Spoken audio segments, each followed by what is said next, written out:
அஸ்ஸலாமு அலைக்கும் வரஹ்மத்துல்லாஹி வபரகாத்துஹு. பிஸ்மில்லாஹிர்-ரஹ்மானிர்-ரஹீம். 40 ஹதீஸை மனனம் செய்து இன்ஷா அல்லாஹ் இம்மையிலும் மறுமையிலும் வெற்றி பெறுவோமாக. ஆமீன் ஆமீன் யா ரப்பில் ஆலமீன். இன்று நாம் காண இருக்கும் 7வது ஹதீஸ் என்னவென்றால், மற்ற இனத்தைச் சேர்ந்தவர் யார்? நபிகள் நாயகம் ஸல்லல்லாஹு அலைஹி வஸல்லம் அவர்கள் நவின்றுள்ளார்கள். ஓர் இனத்தை பழக்க வழக்கங்களில் யார் ஒப்பாக நடப்பானோ அவன் அவர்களைச் சேர்ந்தவனே.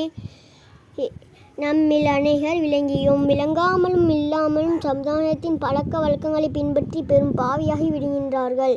அவர்களுக்கு ஒப்பாக நடப்பவர்கள் அவர்களைச் சேர்ந்தவர்கள் என்று கூறி இருக்கும் ஹதீஸை நன்கு சிந்தித்து பார்த்தால் அதனுடைய உட்கருத்தை நன்றாக புரிந்து கொள்ள முடியும்.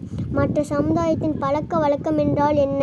உதாரணமாக, நாள் நட்சத்திரங்களை பார்ப்பது, நெற்றியில் பொட்டு வைப்பது, மார்கழி மாதம் பீடை மாதம் என்று நம்பிக்கையை மேற்கொள்வது, ஆடி மாதம் நல்ல காரியங்களை செய்யாமல் இருப்பது, மேலும் உடைகளை உடுத்தும் பொழுது அவர்களுக்கு ஒப்பாக உடுத்துவது, மேலும் இவை போன்ற பல விஷயங்களாகும்.